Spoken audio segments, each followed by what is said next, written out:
Welcome to this segment of Eloquence, everyone. And it gives me immense pleasure to introduce our next guest. My name is Amisha Gupta. I'll be the host for the upcoming one. And we have the none other than the iconic, the inspiring. Before introducing and calling him on the stage, I would like to tell you all that not only this, he is well known for his iconic show Khana Khazana. कितने लोगों ने देखा है यहाँ पे खाना खजाना? Also the force behind successful restaurants, cookware brands, cookbooks that makes him a household name in India, everyone. So without any further ado, can we make some noise, everyone? Can we put our hands together for the iconic Padma Shri Chef Sanjeev Kapoor ji, everyone? Let's do that. Thank you very much. That was a very kind and generous introduction. Thank you very much. Wow, ये आधा hall तो stage से भर देते हैं. But first of all, with your permission, I would like to apologize on behalf of whoever for this delay, which is not because of me. I was here at 1:06. ये मैं हर event में बताता हूँ जो भी लेट होता है. Okay, ये बताना बहुत जरूरी होता है ताकि अगली बार से सबको याद रहे कि समय की कितनी कीमत होती है. अगर आपको सीढ़ियां चढ़नी है सक्सेस की तो टाइम इज इम्पोर्टेंट, और टाइमिंग जो है वो और ज्यादा इम्पोर्टेंट होती है टाइम के साथ साथ. Thank you so much, sir. We are starting with such an inspiring note. एक बार please जोरदार तालियां everyone for gracing your presence here. And without any further ado, I will request you कि आप please let's sit and have this fireside chat. And without I want to ask the very first question. How does it feel to be at IIT Bombay, Mood Indigo, among these young people, young minds? कैसा लग रहा है sir आपको?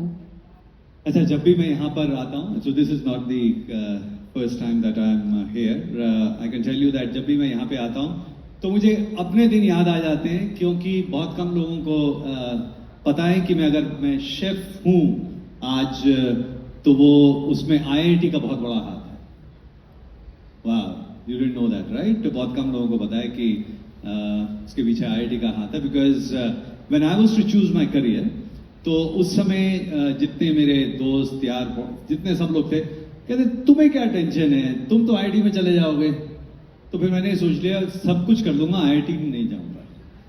And I was looking at something which was very different, something nobody in our family, friends, neighbourhood should be into. So but उस समय भी mood Indigo उस समय भी होता था, लेट मी टेल यू. तो मैं अपने कॉलेज की तरफ से I used to be part of, ये बहुत कम लोगों को पता है कि हमारा एक बैंड भी कॉलेज टाइम में भी था, अब भी है. तो हम परफॉर्म करते थे. तो और एक उस समय बहुत इम्पोर्टेंट एक कंपटीशन हुआ करता था कॉलेजेस के बीच में, जस्ट अ मिनट जैम बोलते थे उसको. सो विच हम 2-3 लोग रूल किया करते थे उसको. सो आई कैन से दैट जब भी मुझे कुछ इस तरह के फेस्टिवल की बात होती है, जब मैं वहां पहुंचता हूं तो मुझे लगता है कि I am back in my college days. This is where मुझे बिल्कुल वैसा सा ही फील होने लगता है. मुझे ऐसा लगता है कि अच्छा, कहते हैं कि सर गाड़ी इधर से ले आओ, इधर क्या. अरे मैंने कहा मुझे घूमने दो, इधर उधर जाने दो. But no, it feels the energy is infectious. It feels very good. It feels I think ऐसा फेस्टिवल पूरे दुनिया में और कोई नहीं है जो मूड इंडिगो है. So big round of applause for mood Indigo.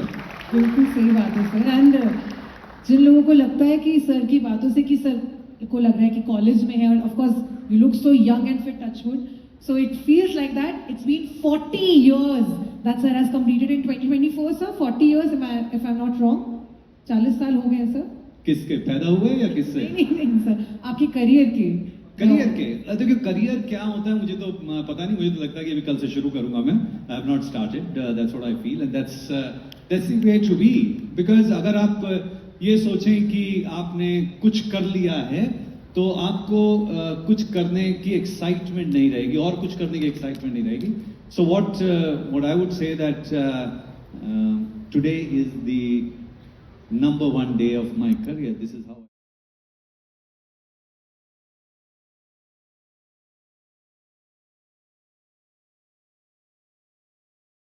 career. तो उस time पे the role that you are in, that is specifically that is looked as a gender specific role, and I know that आपसे question बहुत बार पूछा गया ऋषभ कपूर कि आपने कैसे सोचा, क्या इंस्पिरेशन मिली आपको? So we would love to know that when you started, of course, it was considered as a woman's role to embrace cooking, to be in the kitchens. What was your inspiration? Actually, it was not. तो ऐसा हमें ऐसा लगता है.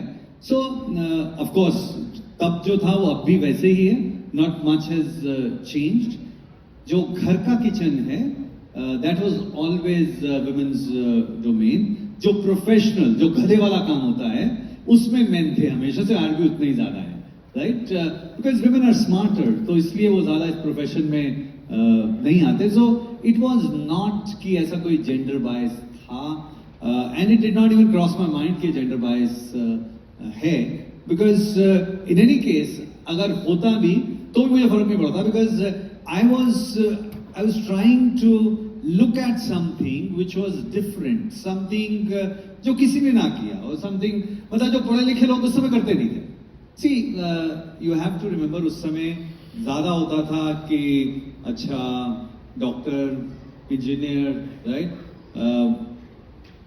उससे ऊपर मतलब कुछ सोचने की बारी नहीं होती थी, और उसके नीचे जो होता था वो सारे बराबर ही थे कि मतलब और कुछ नहीं कर सकते, अगर तुम डॉक्टर इंजीनियर नहीं बने फिर कुछ नहीं बने, राइट.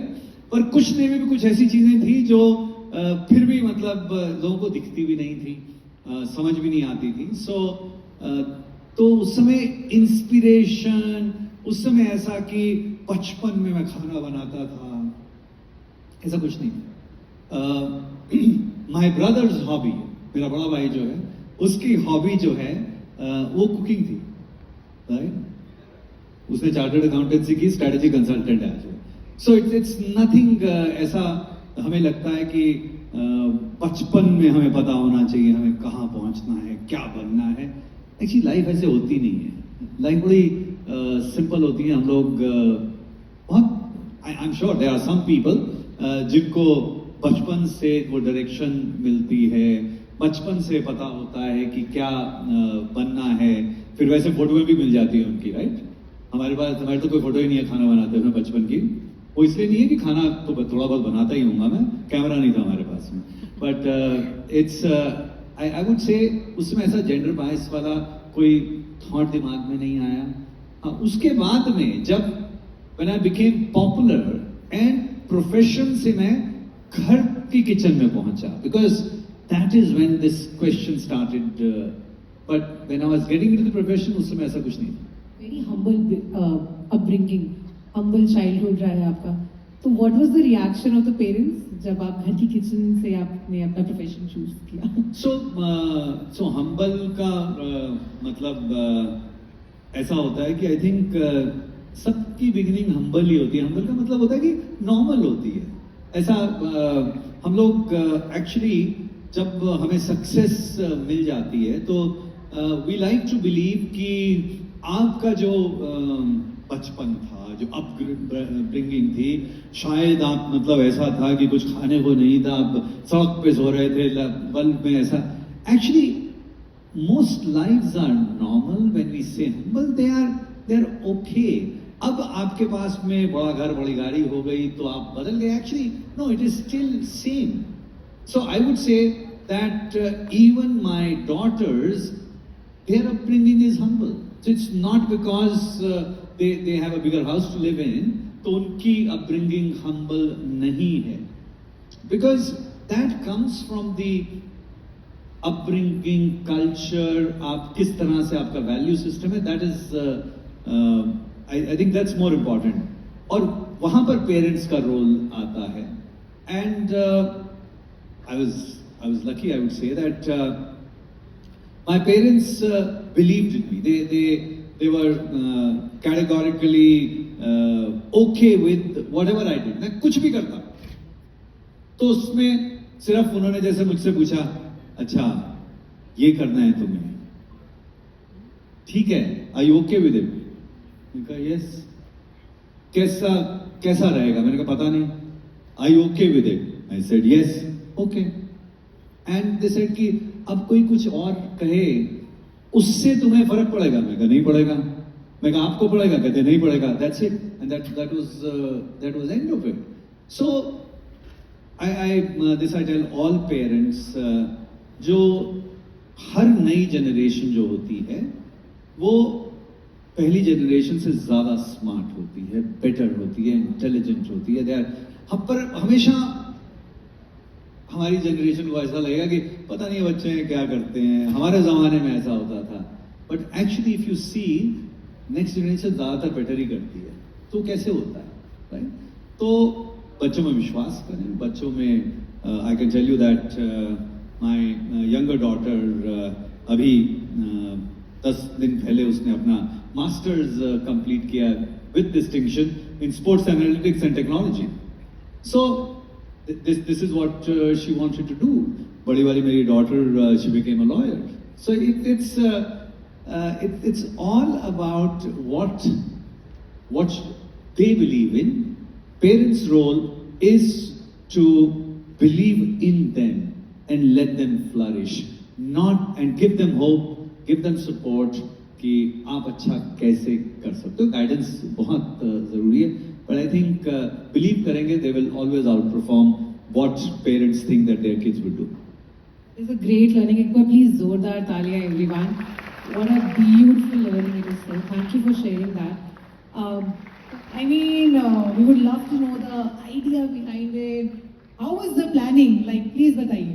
अरे ये तो पूरी किताब लिखी जा सकती है इसके ऊपर कि वो जो था। Actually, the thought was this was for ये शुरू हुआ 2016 में। So Government of India, Ministry of Food Processing wanted, they were launching World Food India. Today it's become one of the largest food events where world comes to India. So World Food India का first season I would say था, and so I was invited by Ministry of Food Processing. तो उन्होंने कहा कि हमारे यहाँ पे ये पहली बार कर रहे हैं Indian government, so we should क्या करना चाहिए। And we are talking, and this is the time जहां पर मैंने पहली बार मिलेट्स की सीडिंग करी थी इंडिया में। आज आप मिलेट सुनते हैं, उसकी बैक स्टोरी क्या है वो आज बता देता हूं कि मिलेट्स की उस समय कोई बातचीत ऐसे होती नहीं थी। तो आई सेड दैट हमें मिलेट्स पे कुछ काम करना चाहिए, इतना ज्यादा होता है, and it's something that it's a responsibility that we have, and I propose कि इसको बड़ा करने के लिए कुछ न्यूज वर्दी चीज होनी चाहिए। तो ऐसे कुछ 3 दिन गए, 3 धमाके करेंगे। तो उन्होंने कहा कि 3 धमाके, मैंने कहा हर दिन एक वर्ल्ड रिकॉर्ड बनाएंगे। तो एनीवे वो करते करते 3 से 1 हो गया कि नहीं बजट बहुत ज्यादा हो जाता है, तो 1 पे हमने सेटल किया। अब क्या किया जाए, तो ऐसे कि एक ऐसी चीज करेंगे जिससे पूरा भारत जुड़ जाए, and if we can bring in millets into that. तो हमने एक खिचड़ी बनाई जो सारे इंग्रेडिएंट्स भारतवर्ष में से लिए गए इंक्लूडिंग मिलेट्स, एंड फिर उससे खिचड़ी बनाई गई। And all I can tell you is कि मतलब बहुत मजा आया उसको करने में, और मजा ऐसा आया कि हमने करीब जिस दिन ये होना था उससे 2 दिन पहले, 2 दिन पहले हमें पता चला कि अच्छा यहाँ पर ऐसे ऐसे है, ये है सब। प्रधानमंत्री जी आएंगे, हमने कहा बहुत बढ़िया बात है, वेरी गुड, एक्सीलेंट। अच्छा ये आप यहाँ पे क्या कर रहे हैं, यहाँ पे खिचड़ी बनेगी, अच्छा कैसे बनेगी, ऐसे बनेगी। कहा कि नहीं, but they can not be any fire है। Fire? No, that's not because that's a security risk, and we would not allow. हमने कहा इसकी तो हमने सब प्लानिंग कर लिया, सब कुछ कर लिया है, this is we are ready for it. हमने गिनीज वर्ल्ड रिकॉर्ड वालों को लंदन से बुला लिया, हमने सब कुछ कर लिया था, और सारी तैयारी, सारी टीम, सब कुछ कर लिया हमने। और अब ये हो गया कि पकेगी कैसे। हमने कहा तो बीरबल की खिचड़ी होगी, मतलब अगर आगे नहीं है तो हम पकाएंगे कैसे। तो फिर हमने प्लानिंग की कि अच्छा इसको हम स्टीम से पका लेंगे। तो उन्होंने कहा कि अच्छा स्टीम से कैसे करेंगे, हमने कहा पाइप से आएगी। तो अच्छा ये जो है it has to be about 1/2 kilometre away जहां स्टीम प्रोड्यूस होगी। तो इंडिया गेट पे ये था, तो वहाँ से पूरी पाइप बिछाई गई, लास्ट मोमेंट पे सारा किया गया। और सुबह 4 बजे हमने तैयारी शुरू की, क्योंकि 12 बजे का टाइम प्रेस को दिया गया था। सुबह 4 बजे हमने पकानी उसको शुरू करना था। और मैं एक वॉकी टॉकी लेके कढ़ाई के पास में खड़ा हूँ। हमारा लोगों की टीम जहाँ पर स्टीम शुरू होनी है वहाँ पर थे। और मैंने कहा अच्छा शुरू कर दो। वहाँ से 5 मिनट और कोई जवाब नहीं आ रहा है। मैंने कहा क्या हो गया शेफ, यहाँ तो मैंने कहा थोड़ा टाइम लगता है। कहते सर शुरू नहीं हो रही है steam. So anyway it's a long story, but I can tell you कि अगर आप सोच लो कि कुछ होगा तो कोई रोक नहीं सकता है। And we did that, we had planned, और फिर हुआ। Everyone was very happy that we could do it in time, but उसके बीच में कम से कम 1000 ऐसी चीजें थी जो उसको रोकने के लिए तैयार थी कि सब कुछ हो गया तो अब वे करना पड़ेगा। वे करने के लिए क्रेन लगाई गई, सब हमने तब तैयारी करी हुई थी। जो वेइंग स्केल है, तो लास्ट मोमेंट पे वर्ल्ड रिकॉर्ड वालों ने उन्होंने कहा कि ये जो है ये इसका सर्टिफिकेट कहाँ होगा जी, ये सर्टिफिकेट है। उन्होंने सर्टिफिकेट देखा तो हमारे यहाँ पे जो सर्टिफिकेट होते हैं उसमें उसको हर साल होता है, तो उसमें जो रिन्यूअल है स्टैंप लगी हुई है। और जो कमिश्नर हैं उन्होंने वेट्स एंड मेजर किए, उन्होंने उस पर रिन्यू किया हुआ 1 साल के लिए, वो हाथ से किया हुआ है, renew till this and stamp लगी हुई है। देखा ये तो हम मानेंगे ही नहीं, ये तो नहीं मानेंगे मतलब। और ये कुछ घंटों बाद 3 घंटे बाद बननी शुरू हो गया, अब कह रहे हैं मानेंगे नहीं। So then we have to again, and it was a Sunday in Delhi. तो हमने उस दिन फिर ऑफिस खुलवाए कि इसको वेरीफाई किया जाए, उनके सामने वेरीफाई करवाया कि वेट जो वेइंग मशीन है ये ठीक है, उसका सर्टिफिकेट मिला। एनीवे देवर जब पूरी बन गई तो उसके बाद में जो कढ़ाई है उसको क्रेन से हम ऊपर रख रहे हैं, उसमें थोड़ी हवा चलने लगी। जब हमने ट्राई किया था 2 दिन पहले, पानी के साथ में ट्राई किया था हमने, तो उस समय जो कढ़ाई थी उस समय हवा नहीं चल रही थी। तो लेकिन जिस वक्त ये दोपहर को हुआ उस समय हवा चलनी शुरू हो गई, तो कढ़ाई ऐसे हल्के हल्के हिलने लग गई। वो जो वेइंग स्केल है उसके ऊपर आके टिकी नहीं रही है, it has to be free standing. तो वहां पे हम खोलें कैसे? सो एनीवे देवर मतलब आई कैन पूरी किताब लिखी जा सकती है इसके ऊपर कि कैसे बनी, बट जाके राखो साइया मार सके ना कोई, खिचड़ी बननी थी बनी। That's such an interesting incident, sir. And I think आपके लिए बहुत ज़्यादा लर्निंग भी रहा होगा सर, क्योंकि कितनी सारी चीज़ें आपने बहुत ही सूक्ष्म समय में आपने बताया। हमारा बैक स्टेज कभी इतना शांत नहीं रहा है। सर आ रहे थे तो इतना शांत, हमने इतना पॉइज रखा हुआ था, because sir is very hard working. Of course strict आपने सुना होगा एक वर्ड, और मैं भी थोड़ा नर्वस हुई बोलते हुए जब मेरे को बताया कि सर का इंटरव्यू लेना है। So my father always says the strictness is a form of love. आप प्यार करते हैं वो एक फॉर्म ही है लव का। कैसे आपकी पर्सनालिटी इतनी डायनेमिक है and very disciplined, you are very precise, आज भी आप इतने पंक्चुअल हैं, how is it possible? Like, what do you want to say about it? No, I think there are few things in life if you have to achieve, right? So they become non-negotiable. आपको कोई भी चीज के अंदर आपने कोई चीज करनी है तो मेहनत करनी पड़ेगी, उसके बिना नहीं कुछ हो सकता, राइट? सो मैं कहता हूँ कि जो वैल्यू सिस्टम है, वो सारी बोरिंग चीजें जो बचपन में आप सुनते हैं, जो पेरेंट्स कहते हैं, स्कूल में जाते हैं, टीचर कहते हैं, वो जितनी बोरिंग चीजें होती हैं, they become cornerstone of who you are in the future. And अगर आप उसको फॉलो करना शुरू कर दें, वो जितनी बोरिंग चीजें हैं उसको समझना शुरू कर दें, then success is guaranteed. Success is guaranteed.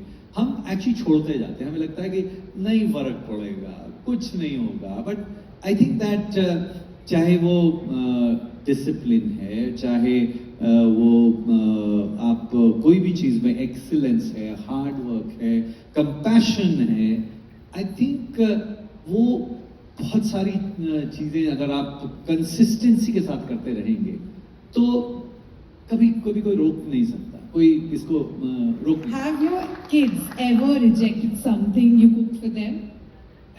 My daughters have they rejected what I have cooked? so many times. मतलब मेरी जो छोटी बेटी अब तो खैर वो बदल गई है, पहले उसका फेवरेट डायलॉग हुआ करता था कि खाना क्यों खाना पड़ता है. So, but she's changed now. She loves food now. But when she was young, तो उसको आज अगर आपने रसगुल्ला खिला दिया और 2 दिन बाद आपने रसगुल्ला दिया कि अच्छा अब इसको ही पसंद आ गया, राइट, और आपने दे दिया उसको, एंड थिंकिंग कि अच्छा पसंद आएगा, ये अभी परसों ही तो खाया था. सो दैट इज मतलब ऐसा नहीं है कि कोई एक चीज रिजेक्ट हुई होगी, बहुत सारी चीजें रिजेक्ट, और उसमें बड़ा मजा आता है, because that keeps you grounded, that keeps you कि आप दुनिया के लिए कुछ भी हो सकते हो, आप घर में कुछ नहीं हो. Your family is the best critique. I feel like your loved ones, वही आपके best critique होते हैं. But that's very honest of you, sir.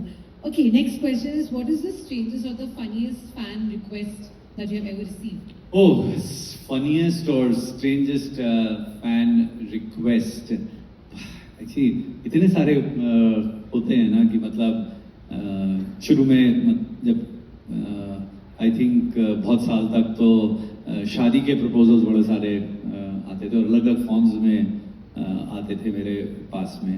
फिर उसके बाद में जब पता चल गया लोगों की शादी हो गई है, फिर भी इच्छा ऐसी होती थी सबकी कि हस्बैंड हो तो ऐसा हो, फिर उसके बाद में हो गया सन इन लॉ हो तो ऐसा होना चाहिए.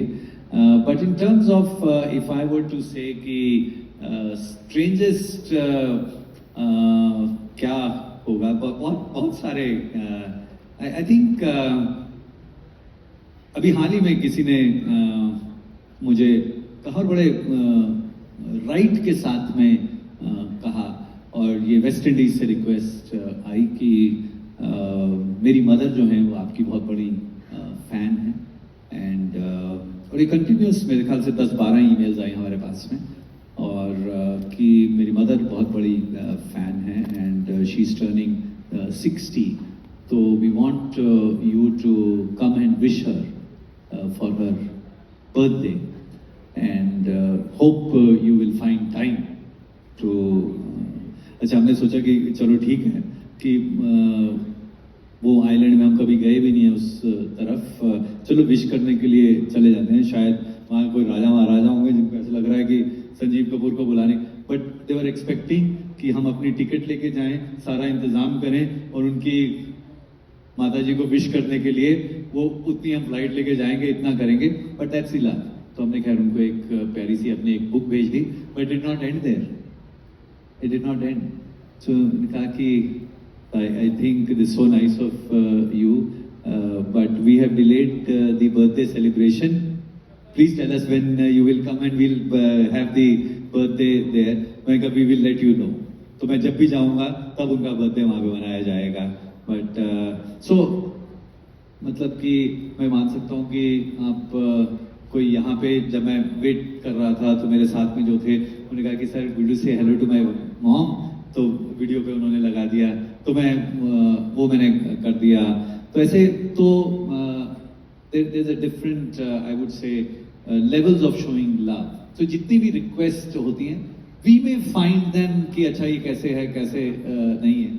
बहुत सारी ऐसी रिक्वेस्ट होती हैं कि आप हॉस्पिटल में हैं और आप को